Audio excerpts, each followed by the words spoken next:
Chapter 1. When I want the West to scream, I squeeze on Berlin. Nikita Khrushchev, Soviet Union Premier, 1958 to 1964.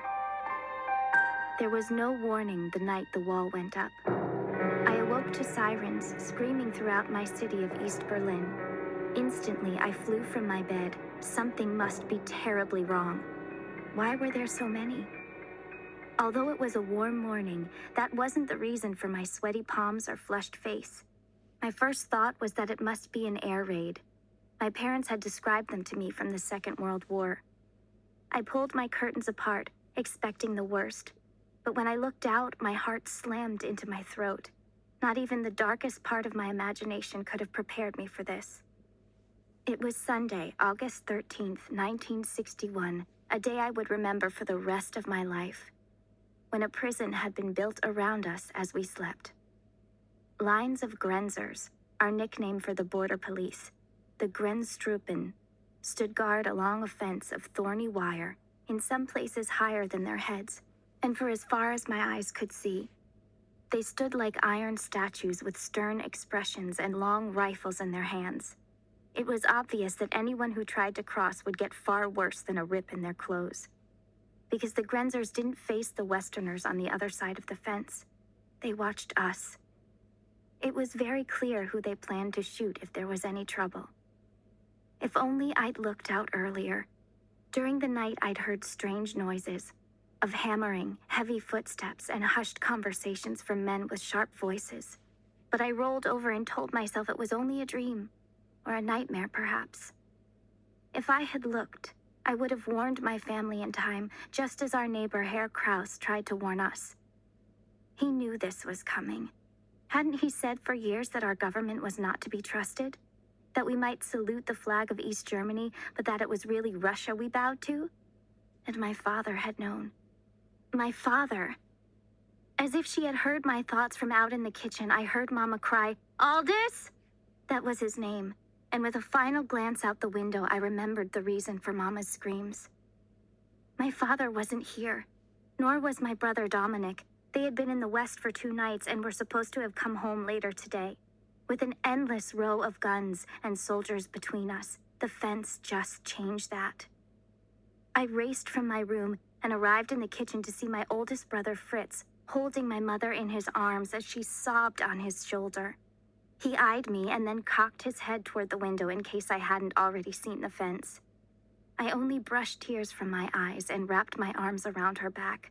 Maybe she didn't need me, but in that moment I desperately needed her. She felt me there and put a shaking hand on my arm.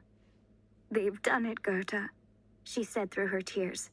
"Worse than anyone ever thought." Mama had been a beautiful woman once, but that was years ago. She had come through too much war and famine and poverty to care about the curl in her hair or neatness of her dress. Her blonde hair was already turning gray, and her eyes bore early wrinkles in the creases. Sometimes I looked in the mirror and hoped life would not be equally hard on me. "Why now?" I asked. "Why today?" I looked up to Fritz for an answer. He was nearly 6 years older than me and the smartest person I knew next to my father. If my mother had no answers, then surely he did. But all he could do was shrug and hold her tighter as her sobs grew louder. Besides, I already understood more than I wanted to. The fence was only the beginning. It had just divided my life in half, and nothing would ever be the same again. Chapter 2. You are your only border. Throw yourself over it. Hafiz, Persian poet, 1325 to 1389. I had known something bad was coming ever since the knock on our door Friday evening, 2 days before the fence. We were in the middle of supper. My parents were discussing the day's news as they always did.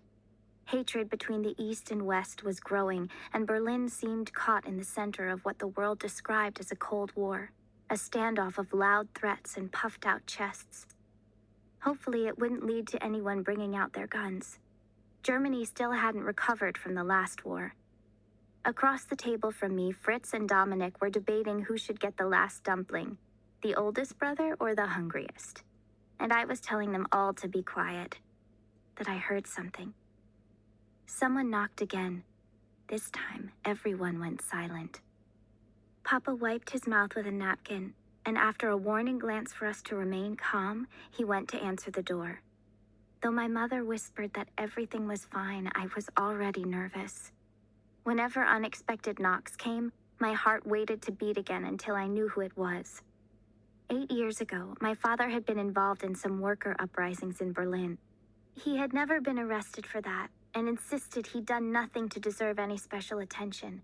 But the Stasi, our secret police force, seemed to disagree. Every few months, they came to ask him questions, looking at him as if he had already been found guilty of something. I always wondered if they were waiting for a reason to take him away. This time, however, my father's face widened into a smile, and in a welcoming voice he said, "Herr Kraus." Then he pulled the older man into our apartment with a warm embrace. "Have you eaten supper, my friend?" "Oh, thank you, but I can't stay."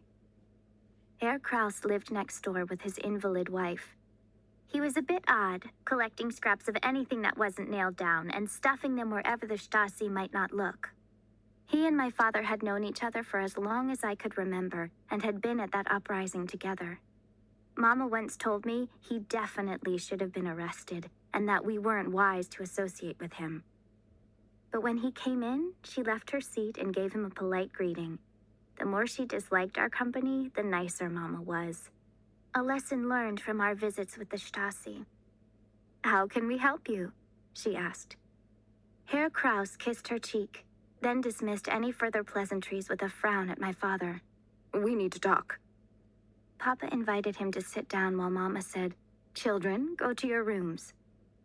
We stood to obey her, but Papa said, "Fritz should stay." "No, Aldous." "He's 14 years old. Fritz should stay." Mama gave in on that argument, but waved Dominic and me off to our rooms. However, I only went to my bedroom door down the hallway, shut it as if I had gone inside, then crept back to the corner. Dominic watched me with an amused smile, then did the same thing. "The whispers are growing louder," Herr Kraus said. "The government has got to act before East Germany is completely empty." I already understood that.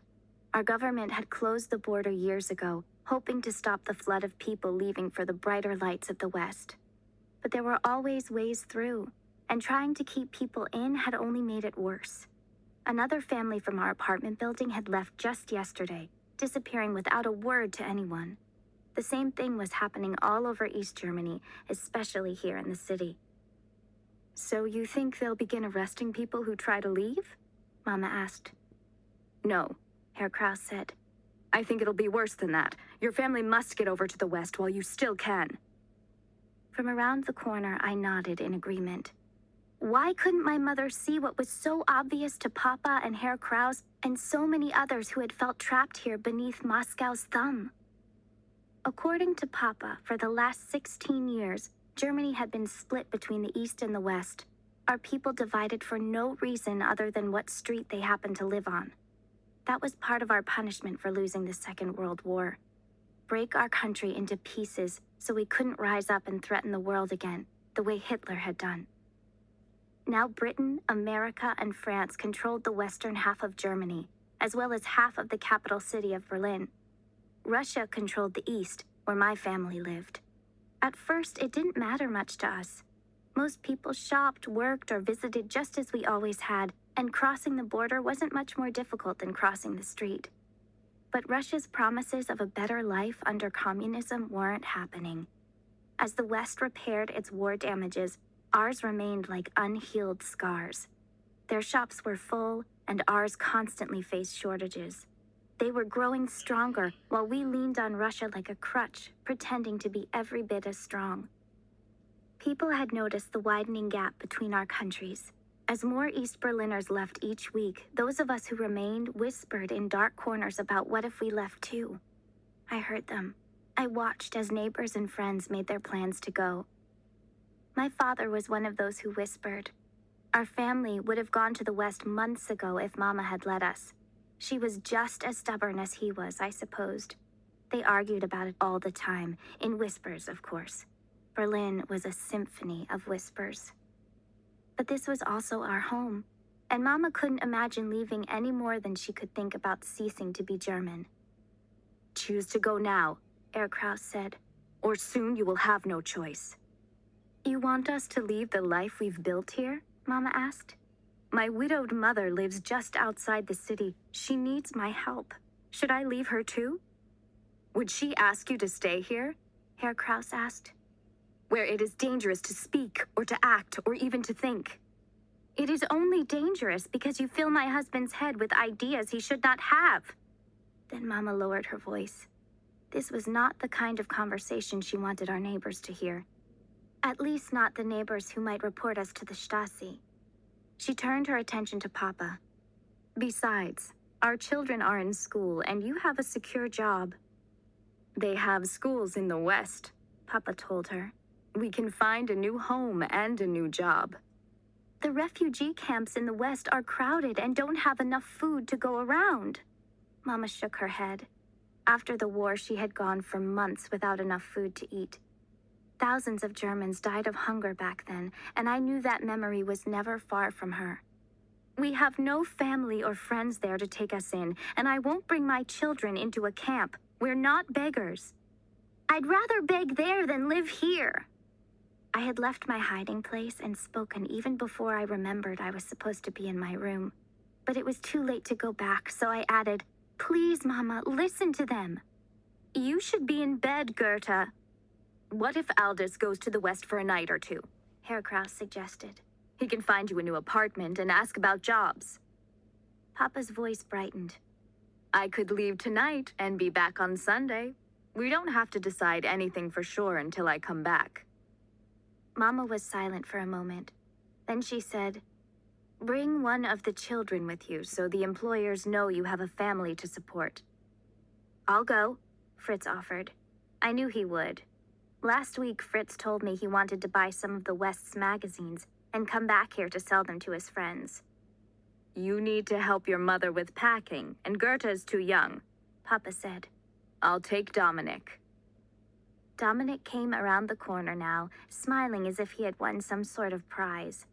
I glared at him, but the truth was, I thought he had won a prize too. Why couldn't Papa bring me instead? I asked Papa that very question when he tucked me into bed that night. He smiled and pulled the blankets up to my chin. "It's going to be difficult getting across the border in the darkness," he said. "Dominic and I will find the way, then return and show it to you in only a few more nights." "What if you don't come back?" His eyes became sad, though the smile remained.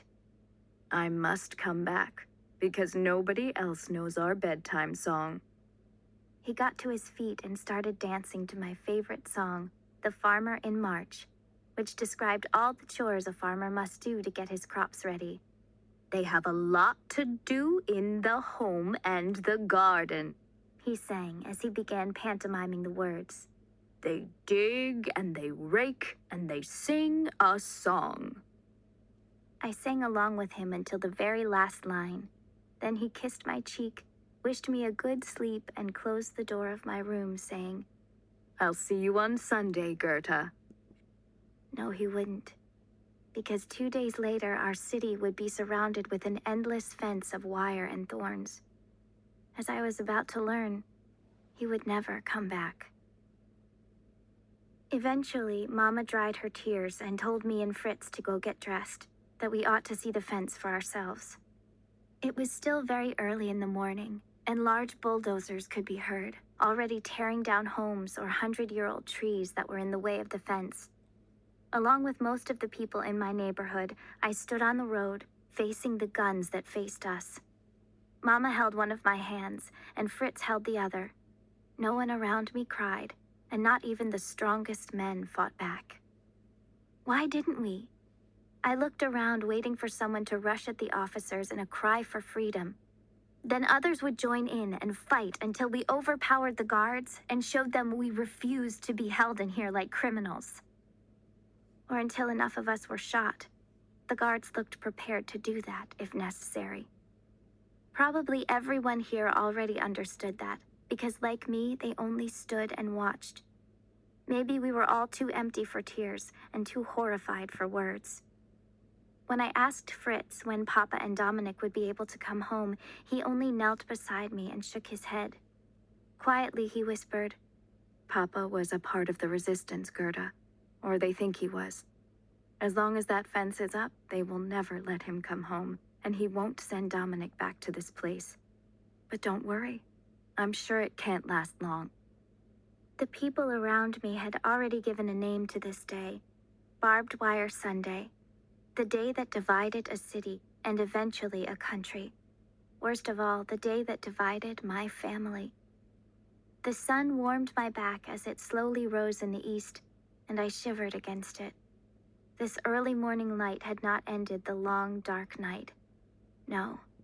For us, the dark night had only begun.